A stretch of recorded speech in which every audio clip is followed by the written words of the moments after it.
Hello good evening students. आज का हमारा टॉपिक है एटॉमिक स्ट्रक्चर। एटॉमिक स्ट्रक्चर में हम क्या क्या स्टडी करेंगे। एटॉमिक स्ट्रक्चर का हम फर्स्ट चैप्टर, हमारा थर्ड चैप्टर एटॉमिक स्ट्रक्चर का वो स्टडी करने जा रहे हैं। एटॉमिक स्ट्रक्चर में हम एटम की कहाँ से स्टार्टिंग हुई, डिस्कवरी से लेके हम उसकी अब प्रॉपर्टीज़ तक हर चीज़ को डिटेल में पढ़ेंगे आज। ठीक है, हमारे फर्स्ट है टॉपिक हम स्टार्ट करना चाह रहे हैं fundamental particle of atom. Atom को हम किसने डिस्कवर किया? सबसे पहले जे थॉमसन ने 1897 में उसके एक कंस्टिट्यूट इलेक्ट्रॉन की डिस्कवरी की। ठीक है, और उस हमें पता है कि इलेक्ट्रॉन का जो चार्ज है नेगेटिव चार्ज, और इसका मास होता है जो एज़ कम्पेयर टू लेस होता है, कम, बहुत कम है हमारे एटम से। ठीक है, सिंस एटम है जो इलेक्ट्रिकली न्यूट्रल है और हमें सिर्फ इलेक्ट्रॉन्स की डिस्कवरी हुई, तो हमें इससे बाद डिस्कवरी हुई कि हमारे पास एक सब एटॉमिक पार्टिकल अनदर पार्टिकल हो सकता है जिसको उन्होंने हमें 1840 में नाम दिया गया प्रोटॉन का, जो कि इसका मास मोर देन काफ़ी ज़्यादा था इलेक्ट्रॉन से। ठीक है, सो ऐसे ऐसे करते हमारे पास 1840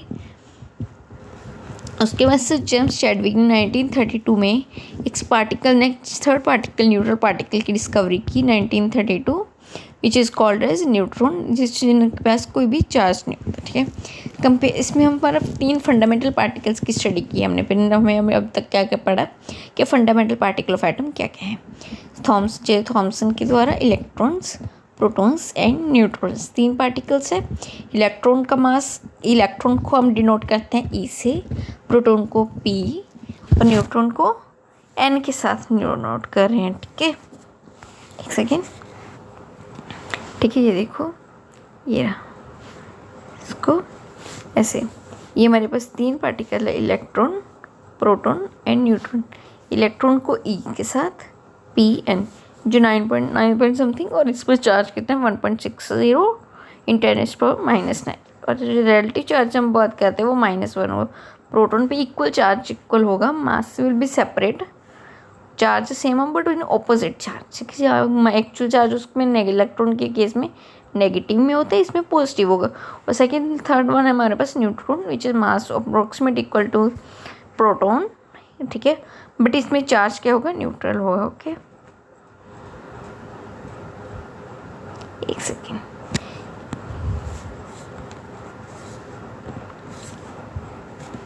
इसके नेक्स्ट पेज पे डिस्कस करते हैं। ओके, जो इसके सबसे पहला मॉडल, अब हम इसकी स्टार्ट करेंगे। इसके मॉडल्स क्या क्या है। जब ये इस्टेब्लिश किया गया एटम इज इनविजिबल, हम बोल रहे थे कि एटम क्या इनविजिबल है, तो साइंटिस्ट को ने काफ़ी अटेम्प्ट्स किए इनकी स्ट्रक्चर को समझने के लिए। जो सबसे पहला मॉडल था वो हमारे पास था जे थॉमसन सर का, जिन्होंने एक डिस्चार्ज ट्यूब का एक्सपेरिमेंट किया है, कैथोड्रिक एक्सपेरिमेंट के नाम से, फेप आर्ट काफ़ी पॉपुलर है। इन्होंने ये किया, कंसीडर किया एक लार्ज पॉजिटिवली चार्ज बॉडी को, उसमें small negatively charge particle scattered है। मीन्स हमने क्या किया, एक उसने इन्होंने बोला था कि फेयर है ऐसे, उसमें क्या है, उसमें कुछ पुडिंग की तरह देखो, जैसे मैं भी ये देखो, ये पार्टिकल, ये हमारा एक पूरा स्फेरिकल पॉजिटिवली चार्ज है, पूरा पे पॉजिटिव चार्ज, और जहाँ पे डॉट्स दिखाई दे रहे हैं वो ये वाले, ये क्या है हमारे पास इलेक्ट्रॉन से नेगेटिवली चार्ज पार्टिकल। एक थर्मल फोल्डिंग मॉडल की तरह है कि हमारे पास कुछ बहुत सारे पॉजिटिवली चार्ज स्फीयर पे इलेक्ट्रॉन स्प्रेडेड है। ठीक है, ओके, ये थे सर जे थॉमसन की फ़ोटो। इस वजह से इनको मॉडल में नोबेल प्राइज़ फिजिक्स में मिला 1906। और ये अंश रदरफोर्ड, इसके बाद नेक्स्ट एक्सपेरिमेंट रदरफोर्ड का था, गोल्ड फॉइल एक्सपेरिमेंट, जिनकी वजह से 1908 में इनको भी गोल्ड नोबेल प्राइज़ मिला केमिस्ट्री में। ठीक है, रदरफोर्ड एक्सपेरिमेंट, रदरफोर्ड सर ने एक गोल्ड फॉइल का एक्सपेरिमेंट किया था, जिन्होंने गोल्ड फॉइल पे उन्होंने अल्फ़ा पार्टिकल्स की स्ट्राइक किया। एक मिनट स्टूडेंट्स, ये गोल्ड फॉइल है, उन्होंने क्या किया, अल्फ़ा पार्टिकल्स को स्ट्राइक किया। गोल्ड फॉइल पे अल्फ़ा पार्टिकल स्ट्राइक करने में यहाँ पे एक लेड की प्लेट, जिसमें से हमें पता है कि होमोजीनियस मोनोक्रोमैटिक लाइट्स आए, और साथ में यहाँ पे पार्टिकल जिससे भी हम एटम है कोई भी दिखा, और उन्होंने ये क्या किया, एक प्लेट है गोल्ड फॉइल एटम है, यहाँ पे source of alpha particle lead plate में से जा रहे। तो यहाँ पे उन्होंने देखा कि कुछ रेस तो आते ही रिफ्लेक्ट हो जा रही है, कुछ सीधी पार्टिसिपेट और कुछ आगे जाके फिर रिफ्लेक्ट हो रही है। ठीक है, ये यहाँ पे देखो ये देखो अल्फा रेज जैसी पास हुई एटम से, कुछ रेज है जो लार्ज रिफ्लेक्शन पे गई और कुछ अनडिफेक्टेड चली गई नीचे सीधा, और कुछ लेट स्मॉल एंगल डिफ्लेक्शन में गई। उन्होंने बोला कि कुछ ऐसा मटेरियल है लोकेटेड है यहाँ पे, डेंस है और पॉजिटिवली चार्ज है, जहाँ से इजीली बहुत जल्दी से रिफ्लेक्ट हो जाते हैं, ठीक है। तो उनको बोला, उस स्पेस को बोला गया न्यूक्लियस। और सभी पॉजिटिव चार्ज है, उन्होंने बोला कि इसमें पता चला हमें कि सर सेंटर में जो रेस्ट ऑफ एम्प्टी स्पेस है उसमें हमारे पास नेगेटिवली चार्ज पार्टिकल्स है, जिनको हमें पता चल गया इलेक्ट्रॉन। पर यहाँ पे रदरफोर्ड सर ने क्या बोला कि इलेक्ट्रॉन्स उसके अराउंड रिवॉल्व कर रहे हैं। जैसे जैसे इलेक्ट्रॉन रिवॉल्व कर रहा है, इलेक्ट्रॉन न्यूक्लियस के अराउंड रिवॉल्व कर रहा है, तो उसकी एनर्जी क्या हो रही, कम हो रही होगी, एनर्जी यूज़ हो रही।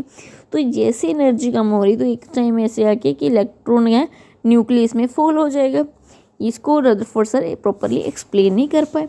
तो इसके बाद क्या हुआ, नील्स बोहर सर जो रदरफोर्ड सर के ही स्टूडेंट थे, उन्होंने इसको एक्सप्लेन किया with the concept of quantization of energy. Quantization of energy का मतलब क्या है कि हमारी एनर्जी है क्वांटाइज रहती है, कांस्टेंट रहती है, हम कह सकते हैं।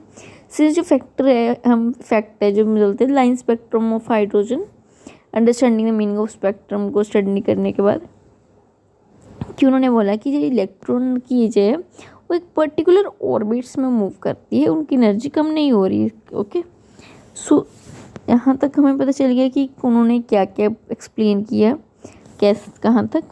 ठीक है, आज के लिए इतना ही। नेक्स्ट वीडियो में अब नेक्स्ट